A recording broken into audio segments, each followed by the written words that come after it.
दीपक देता है रोशनी फैलाने की प्रेरणा, फलदायी वृक्ष देता है देने की प्रेरणा, मधुबन देता है महकते रहने की प्रेरणा, महान व्यक्ति देते हैं जीवन जीने की प्रेरणा।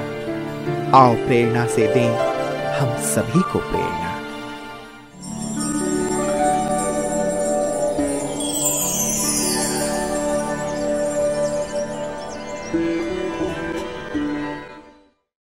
छत्रपति संभाजीनगर भारत के महाराष्ट्र राज्य में स्थित एक ऐतिहासिक महानगर है। छत्रपति संभाजीनगर अजंता अलोरा गुफाएं, दौलताबाद किला, घृणेश्वर मंदिर के लिए प्रसिद्ध है। छत्रपति संभाजीनगर सिडको N2 क्षेत्र के ब्रह्मा कुमारी ईश्वरीय विश्वविद्यालय की मुख्य संचालिका हैं राजयोगिनी शांता दीदी जी। आपका जन्म 1975 में निमकेड़ा महाराष्ट्र में हुआ। बचपन से आप पढ़ाई, भक्ति आदि में विशेष रुचि रखते थे। आप करुणा, दिव्यता, मधुरता, सरलता आदि दिव्य गुणों से भरपूर शांतचित्त आत्मा हैं।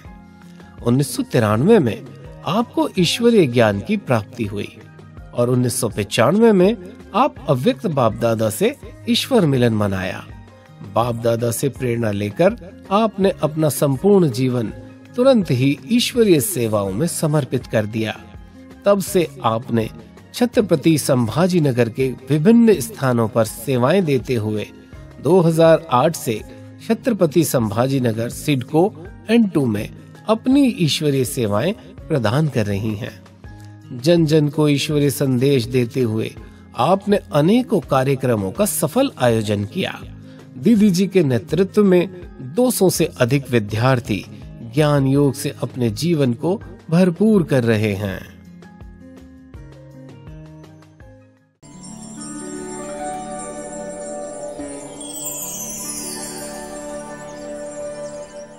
एक साधारण परिवार लेकिन बहुत धार्मिक था, ऐसे घर में मेरा जन्म हुआ।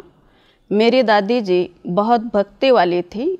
उसको देख कर के भी मुझे भक्ति का शौक था। मैं भी पूजा पाठ व्रत करती थी और विशेष उसमें शिव की पूजा करती थी। बचपन से मुझे परियों की कहानियाँ बहुत अच्छी लगती थी। जब भी मैं परियों की कहानी सुनती थी तो महसूस करती थी कि मैं परी बनकर के कई तालाब में जा रही हूँ और उड़ रही हूँ।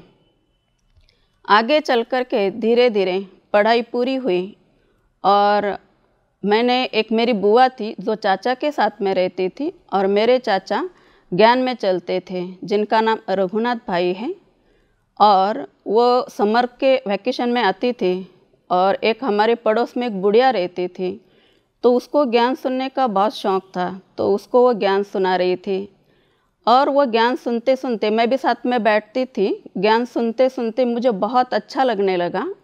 उसमें विशेष संगम युग का जो चित्र है वह चित्र देख कर के मुझे बहुत अच्छा फील हुआ कि जो दादियाँ, ब्रह्मा बाबा, मम्मा बैठ कर के भगवान जिनको शक्ति दे रहा है, और जब वो चित्र मैंने देखा तो मुझे भी ऐसा महसूस हुआ कि भगवान हमें क्यों नहीं शक्ति देगा। अगर हम भी उनको याद करेंगे तो हमें भी ये शक्ति मिलेगी। और वह चित्र ने जैसे कि मेरा तीसरा नेत्र ही खोल दिया। उसके बाद में फिर मैंने पिताजी से चर्चा की कि ऐसा ऐसा ज्ञान है और ये ज्ञान सुनने के बाद हम सतयुग में जाते हैं। तो पिताजी ने कहा कि ज्ञान तो बहुत लोग सुनते हैं, अभी हमारा नंबर कहाँ लगेगा। तो मैंने उनको समझाया कि ये ज्ञान बहुत अच्छा है, अगर अभी भी हम करेंगे तो हम सतयुग में जा सकते। फिर पिताजी ने सोचा कि अगर इनको ज्ञान में इतनी रुचि है तो एक बार चाचा जी से बात किया जाए और इनको वहाँ भेजा जाए ताकि ये भी समझ ले। फिर मेरी कजिन सिस्टर और मैं, हम दोनों भी वैजापुर तहसील में चले गए, जहाँ पर हमने पूरा 7 दिन का कोर्स किया। 7 दिन का कोर्स किया तो नॉलेज बहुत अच्छा लगा और हम बुक्स भी पढ़ते थे तो बहुत ज़्यादा क्लियर हुआ। और कोर्स पूरा हुआ 1993 में खिल्लारी गांव में बहुत बड़ा भूकंप आया और वो भूकंप जैसे हमने वो न्यूज़ सुनी तो ऐसा लगा कि जैसे भगवान ने विनाश शुरू कर दिया है और ज्ञान में रुचि बढ़ती गई और विनाश भी पक्का हो गया कि विनाश होने वाला है। उसके बाद में 6 महीना हम घर में रहे और किताबें पढ़ते थे। उसके बाद में अमृत वेला करते थे, मुरली पढ़ते थे। अव्यक्तवाणी समझती नहीं थी लेकिन पढ़ते थे नियम से। और फिर 6 महीने के बाद चाचा जी गांव में आए और उन्होंने देखा कि इनकी रुचि है। फिर उन्होंने शीला दीदी से बात किया और शीला दीदी को कहा भाई की 2 बेटियां हैं और उनकी ज्ञान में काफ़ी रुचि है। तो दीदी ने हमको देखा नहीं, हमने भी दीदी को देखा नहीं, लेकिन डायरेक्ट दीदी ने कहा कि आप लेके आ जाओ और मैं उनको सेंटर पे रख दूंगी। फिर हम सेंटर पे आए। हमने न कभी सेंटर देखा था न दीदी को देखा था। डायरेक्ट सेंटर पे आए, रहने लगे और हर चीज़ यज्ञ की दीदी ने हमें सिखाई। और सभी सेवाओं को करते करते दीदी हमको बहुत अच्छी अच्छी बातें यज्ञ के सुनाती थी। उसमें ब्रिजेंद्र दादी जी की जीवन की जो बातें हैं, दादी जी इतनी बड़ी घर के होते हुए भी यज्ञ को कैसे इकोनॉमी से चलाती हैं, और वो इकोनॉमी की बात और यज्ञ में जो भी कोई भाई बहन चाहे वो पैसा देते हैं चाहे वो अनाज देते हैं, उसका कितना वैल्यू है, उसकी कैसी संभाल करनी चाहिए, ये हमने दीदी जी से सीखा और आज तक वैसे ही उसकी हम संभाल करते हैं। धीरे धीरे दीदी के साथ करीबन मैं 14 साल रही और 94 से लेकर के 2008 तक दीदी जी के साथ रही। उसके बाद में दीदी जी ने मुझे N4 में नवी सेवाएं शुरू हो गई, जहां मुझे भेजा गया। मेरे साथ और एक बहन थी, शोभा बहन, हम दोनों ने सेवा शुरू की।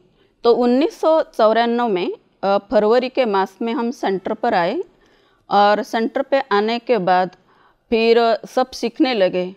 और उसके बाद में 1995 में हम पहली बार बाबा से मिलन मनाने के लिए गए। मुझे लगता है पहला मेला जो शांतिवन में लगा था, वह बाबा का मिलन टेंट में हुआ। लेकिन पहली बार बाबा से इतना मतलब वो प्यार था कि जैसे बाबा आए तो बस आँखों में से पानी नहीं रुक रहा था कि भगवान हमारे सामने आया है। और वो देख देख के इतना रोया। उसके बाद में बाबा ने एक ड्रिल कराई और उस समय मन इतना शांत हो गया और शरीर से एकदम डिटैच का मैंने अनुभव किया। और उसी समय दादी जी को भी पहली बार ही देखा था, मधुबन भी पहली बार गई थी। और उसके बाद में फिर 2 साल के बाद मधुबन में जाना होता था, भट्टियाँ कराई। दादी जी को हमने बहुत नज़दीक से देखा। दादियों की पालना हमने ब्रह्मा बाबा को देखा नहीं, लेकिन दादी को देखा तो दादी में हमने ब्रह्मा बाबा का प्यार को पाया। और हमारे संतोष दीदी और शीला दीदी के अंग संग थी। संतोष दीदी जब भी औरंगाबाद में आते थे तो उनके भी अंग संग रहने का अनुभव किया।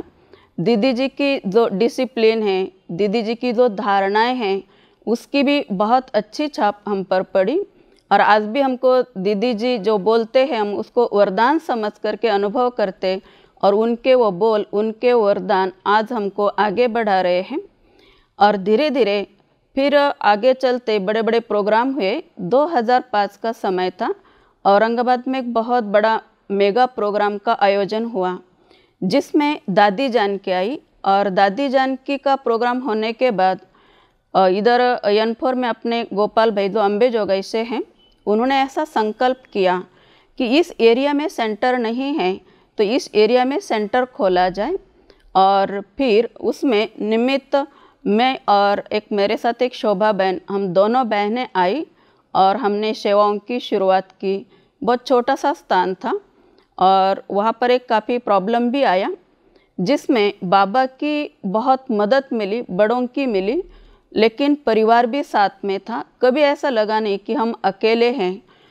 कई बार ये संकल्प आता था शायद अगर हम बाबा के नहीं होते तो ऐसा कोई हमको प्रॉब्लम को फेस नहीं करना पड़ता। लेकिन दूसरे सेकंड में बाबा ने यह ताकत दी कि नहीं बच्ची, ये तो कल पहले भी हुआ है, अभी भी होगा। फिर धीरे धीरे सेवाओं को आगे बढ़ाते हुए हम लोगों ने स्थान चेंज कर दिया और वह छोटे मोटे प्रोग्राम में बिजी हो गए। और फिर आगे चलते चलते सोच रहे थे कि बाबा का एक अपना घर हो, जिसके लिए हम बाबा को बोलते थे, बाबा आपके बच्चे, आप तो विश्व के मालिक हो, 3 पैर पृथ्वी के आपके चाहिए। तो जैसे हम योग करते थे, बाबा को बोलते थे, तो एक सिडको के तरफ से जो हमने एक प्रयास किया था, तो एक छोटा सा प्लॉट अलॉटमेंट हुई और उसके ऊपर कोरोना के टाइम में बांधकाम शुरू हो चुका था। ऐसा लगा कि अभी कोरोना है, पता नहीं काम रुक जाएगा। बाबा को बोलती थी काम आपका है, लेकिन काम रुका नहीं, काम और आगे बढ़ता गया। 2 साल में काम पूरा हुआ और इस घर में इतनी सुंदर सेवाएं चलती है, छोटे मोटे प्रोग्राम और भाई बहनों की उन्नति के प्रोग्राम, मधुबन वाले भी आते रहते हैं, भाई बहनों को रिफ्रेश करते रहते हैं। और इतना सुंदर स्थान, ऐसा लगता है कि जैसे ये स्थान पर आए तब से काफ़ी अच्छे अच्छे लोग जुड़े हुए हैं। और जैसे हमने कहा कि बाबा कहते बच्चे कोई तूफान आता है वो तोहफा बन कर के आगे ले जाता है, यह मैंने जीवन में अनुभव किया। और कभी भी कोई मैंने संकल्प किया कि बाबा ये ऐसा होना चाहिए, तो आज तक के मैंने देखा जो भी बाबा को मैंने बोला होगा, तो जैसे बाबा हमको वो शक्ति देता है और जैसे हमको वो आगे बढ़ाता है और वो मुझे सामने दिखाई देता है कि जो मैंने सोचा था वो आज हो रहा है। जैसे हम बाबा के बने, तो जब भी पहली शुरुआत में ऐसा था कि नशा बहुत रहता था और हम लोग सुबह सुबह एक बार बाबा को याद करके सोई, बहुत शुरू का ही अनुभव है पहले वाला। तो सोई और 3:45 बजे होंगे और आँख लग गई। जैसे पहले नींद खुली, फिर कहना 5 मिनट में उठते हैं, तो 4 बज गए। और जितना आँख लगी और आँख लगते ही मैंने ये देखा कि हम जो भी है, बहुत सारे लोग एक हॉल में बंद है, 2 सिपाही, उनके हाथ में रिवॉल्वर हैं और उन्होंने सीधा गोली झाड़ना शुरू किया। और मैंने ये देखा कि तुरंत बाबा को बोला, बाबा आप तो अभी विनाश करा रहे हैं, हम तो अभी अभी आए नहीं, हमने कोई पुरुषार्थ ही नहीं किया है। तो इसीलिए मैंने ये देखा कि मैंने अपने आप को बाबा के पास में परमधाम में अनुभव किया। तो फिर देखा, उठी तो देखा तो 4 बज रहे थे। तो बाबा हमको ये दिखाना चाहता था कि बच्चे अभी समय बहुत थोड़ा है और तुम्हें क्या करना है, पुरुषार्थ करना है। तो उसके बाद में कभी भी मैंने ये देखा कि अमृत वेले ऊपर मेरा बहुत अटेंशन रहता है, कभी भी अमृत वेला मिस नहीं होना चाहिए। बहुत रियर अमृत वेला मेरा मिस होता है और मैं सभी भाई बहनों को विशेष अमृत वेले के लिए अटेंशन खिंचवाती हूँ। और विशेष मेरा ये लक्ष्य है कि मैं खुद करूँगी तो औरों को करा सकूँगी। और दूसरा है, पहले से ये विशेषता रही कि जो भी संबंध संपर्क में आता है, चाहे वो कोई वीआईपी हो या भाई बहनें हो, उनको विशेष ये रहता है कि बाबा के घर से उनको पालना मिले, प्यार मिले, ताकि वो बाबा के घर में आना उनको ईजी लगे। ये पहले से रहा और इसका मैंने रिजल्ट देखा है कि काफ़ी भाई बहन जुड़ते हैं, काफ़ी संबंध संपर्क में भी रहते हैं। और आगे चल कर के यही है कि अशरीरी बनने का अभ्यास बीच बीच में करती रहती हूँ। और यही क्योंकि बाबा हमको कई बार ये कहता है कि बच्चे आने वाले समय के लिए जब भी कुछ वातावरण हलचल का हो तो हमको शरीर से अलग होने का अभ्यास करना चाहिए। ये विशेष धारणा है और इस अभ्यास को सभी को बढ़ाने के लिए भी प्रेरित करती हूँ। अभी हम सभी देखते हैं वातावरण धीरे धीरे प्रकृति का प्रकोप है और धर्म के बारे में भी हम सुनते रहते हैं। तो जब वातावरण दुनिया का अगर इतना खराब हो चुका है तो हर एक को यह समय अपने आप के लिए निकालना चाहिए। विशेष नुमा शाम का योग है, अमृत वेले का टाइम है, टाइम निकाल कर के बैठ कर के विशेष हमें प्रकृति को भी सकाश देना चाहिए, अपने आप को भी शक्तिशाली बनाना चाहिए। और जो भी हमारे घर वाले लोग हैं, चाहे हमारे साथ अनेक जन्म से जिनके साथ भी हम आए, हमारे जो भी कोई हिसाब किताब है, तो बैठ कर के जब भी हम स्पेशल सकाश देंगे और उन आत्माओं से माफ़ी मांगेंगे, तो रहे हुए हमारे जो भी कोई कर्म का हिसाब है वो समाप्त हो जाएगा और हम हल्के हो कर के हम बाबा के साथ, बाबा कहते बच्चे तुम्हें मैं नैनों में बिठा करके ले जाऊंगा, तो ऐसे ही बाबा हमको नैनों पर बिठा कर ले जाएगा हम ऐसे शरीर छोड़ेंगे जैसे मक्खन से बाल निकल रहा हो, तो विशेष हमको ये अटेंशन देना चाहिए, क्योंकि समय समीप आता जा रहा है और प्रकृति की भी हलचल है। और छोटे मोटे हम देखते हैं कि कोई ना कोई छोटी मोटी समस्याओं से भी हमें जूझना पड़ता है, लेकिन जब हमारी स्थिति एकरस है, स्टेबल है, तो हम बहुत ईजी रूप से ऐसी बातों का हम सहज सामना कर सकते हैं। यही मेरा संदेश। संतोष दीदी को जब मैंने पहली बार देखा था तो दीदी जी का मना वैसे नेचर बहुत स्ट्रिक्ट ऐसा सुना था, तो थोड़ा डर लगता था। लेकिन हम दीदी के जब नज़दीक गए तो देखा कि इनमें लॉ और लॉ का बैलेंस है। और जब भी हम अंग संग रहते थे, उनकी बातें मैं जब सुनती थी, तो दीदी बहुत दूरदर्शी हमारी दीदी हैं। कन्याओं के बारे में, किसी के जीवन के बारे में बोलेंगे तो बोलते थे कि नहीं, कोई अगर सेंटर पे आ रही है तो उसका कल्याण होना चाहिए। और ये बात मैंने देखी कि जब दीदी सुनते थे कि नहीं, कन्या का कल्याण करना ये हमसे होता है, तो वही चीज़ मैंने सीखी। और जब से मैं दीदी ने मुझे सेवाओं के लिए भेजा, आज करीबन 8-9 कन्याओं का सेंटर पे आना हुआ है। हम लौकिक से घर में से 6 बहनें सरेंडर हैं और बाकी कई कन्याओं को प्रेरित करने का भी काम मैंने किया है, क्योंकि लगता है कि इनका जीवन बाबा की सेवा में लगेगा, इससे बढ़कर दुनिया में और भी कोई पुण्य का काम नहीं है।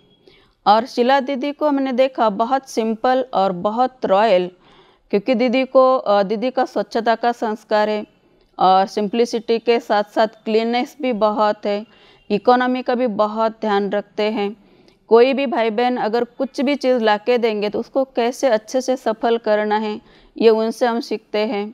और कहते थे कि ब्रिजेंद्र दादी, कोई अगर एक कना देता है तो एक कने का भगवान के घर में क्या बन जाता है, घना बन जाता है। लेकिन वही कना अगर वेस्ट होता है तो वो घना हमारे खाते से चला जाता है। ये हमने शीला दीदी से सीखा है और हम औरों को भी यही कहेंगे कि इकोनॉमी से चलना है, ये ईश्वर का दर है, यहाँ आने वालों का भाग्य बनता है, साथ साथ हमें भी अपना भाग्य कैसे बनाना इकोनॉमी से, यह हमें सीखना चाहिए। ब्राह्मण जीवन बहुत ऊंचा जीवन है और वैसे हम सुनते हेल्थ इज़ वेल्थ। हमारा तन ही हमारा बहुत बड़ा धन है जिसकी कोई कीमत नहीं लगाई जा सकती। लेकिन भगवान का बनने के बाद इस जीवन की वैल्यू कई गुना बढ़ जाती है। लेकिन अगर ये जीवन अगर हेल्दी हो तो हैप्पीनेस ज़रूर रहेगी, पुरुषार्थ करना बहुत इजी हो जाएगा। तो पहले मैं भी सबकी तरह थी, छोटे मोटे प्रॉब्लम, वीकनेस, कई न कई बातें जीवन में आती रहती थी, लेकिन ये किस वजह से होता था पता नहीं चलता था। तो खान पान में जब मैंने चेंज किया, एनडीएस को जब मैंने शुरू किया और रॉ फूड पे मैं कंप्लीट 3 महीना रही, तो मैंने ये देखा कि मुझे बहुत हल्कापन, मेरी सारी मेडिसिन बंद हो गई और मैं बहुत लाइट हूँ। और जब भी मैं योग में बैठती हूँ तो मुझे मेरी पलक भी नहीं झपकती हैं और सारा दिन मैं लाइट का अनुभव करती हैं। और मैंने ये देखा है कि भोजन में जो हम कहते हैं कि अगर कोई बीमारी है तो हम डबल खाना खाते हैं, लेकिन एनडीएस में तो बहुत थोड़ा खा कर के भी हम स्वस्थ का अनुभव करते हैं। तो ये मैंने देखा है। तो ब्राह्मण जीवन के लिए शुद्ध, सात्विक और रॉ फूड बहुत ज़रूरी है। एटलीस्ट भले सारा दिन नहीं कर सके, लेकिन 2 टाइम भी अगर हम रॉ फूड पे रहते हैं, 1 टाइम अगर पका हुआ भी खाते हैं, तो बहुत हम हेल्दी और हैप्पीनेस का अनुभव करते हैं।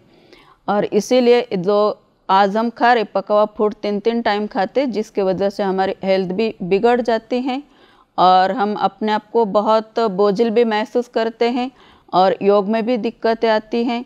इसलिए मेरा यही संदेश है कि सभी को थोड़े मात्रा में भी क्यों ना हो, इसको समझ करके जीवन में इसका अनुभव करना चाहिए। और मेरे साथ मेरी बहनें 3 बहनें रहती है, वो भी उसको फॉलो करती हैं और बहुत होशियार भी हैं, हर तरह से उनका सहयोग रहता है। और क्लास के भाई बहन भी बहुत अच्छे हैं, सभी का बहुत हर तरह का सहयोग मिलता है। ओम शांति।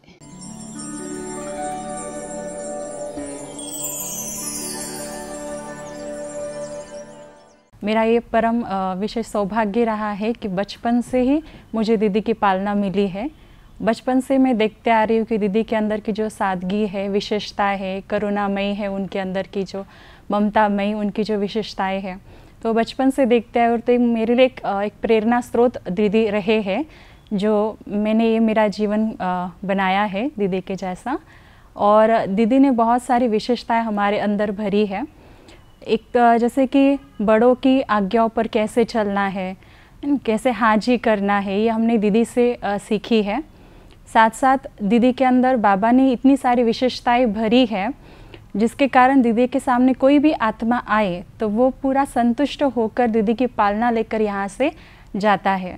और दीदी हमारे लिए हमारी एक अलौकिक माँ भी है, जो हमें हर समय छोटी छोटी बातें हमेशा सिखाती है, कैसे चलना है वगैरह, छोटी छोटी बातें सिखाकर हमें आगे बढ़ाती है। दीदी जी का जो प्यार पालना है, उन दीदी का रिस्पेक्ट है, एक्सेप्टेंस है, और जो अपनेपन की भावना है, ये जो दीदी की क्वालिटी है, उसकी वजह से मैं और मेरे युगल हम अभी रेगुलर स्टूडेंट बन गए हैं। और यहाँ पर बड़े बड़े प्रोग्राम का आयोजन हो रहा है, जैसे कि डॉक्टर सचिन परब भाई, मनोज भाई कोतवाल, इनके खुशनुमा जीवन, स्ट्रेस मैनेजमेंट, रिलेशनशिप में सुमधुरता, ऐसे बड़े बड़े प्रोग्राम सक्सेसफुल हो रहे हैं। तो यहाँ आकर दीदी के मार्गदर्शन में बहुत अच्छी सेवा बढ़ती जा रही है और बाबा का परिचय सबको मिल रहा है।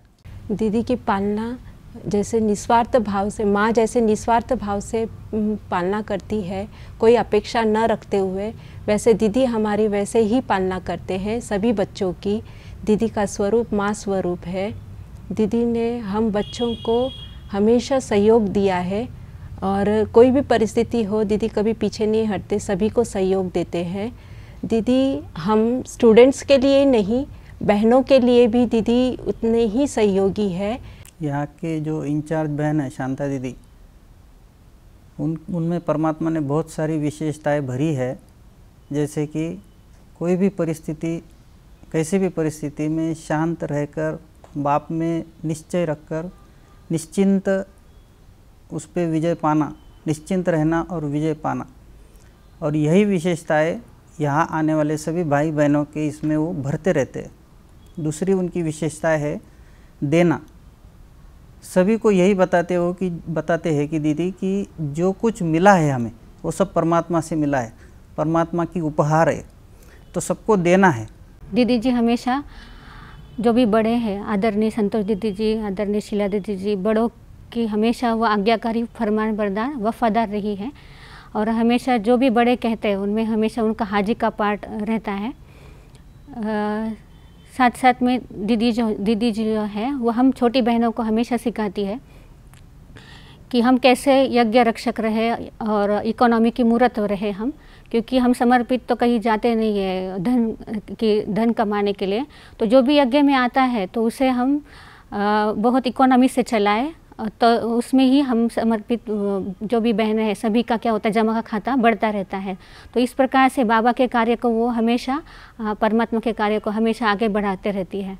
गत 20-22 वर्षों से भी अधिक कार्यकाल से मैं आदरणीय शांता दीदी जी के अंग संग में रही हूँ। उनकी पालना का सौभाग्य मुझे प्राप्त हुआ है और उनकी विशेषताएं जो हमने अनुभव की है, सबसे पहले जो एक अच्छे नेतृत्व की जो क्षमता है कि अच्छा नेता वही कहलाया जा सकता है कि जो औरों के नेतृत्व गुण को भी आगे बढ़ाए। ऐसे हमने देखा है कि उन्होंने हर एक ब्राह्मण परिवार के जो स्टूडेंट्स हैं, ब्राह्मण परिवार की हर आत्मा की विशेषता को परखा है और उनको सहयोग देते हुए ईश्वरीय कार्य में वो सहयोगी बने।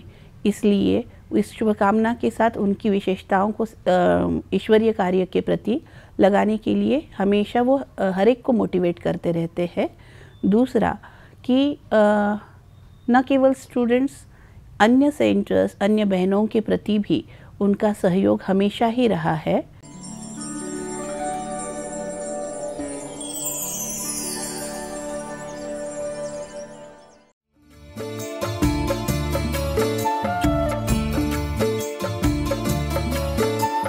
जब से तेरा प्यार मिला,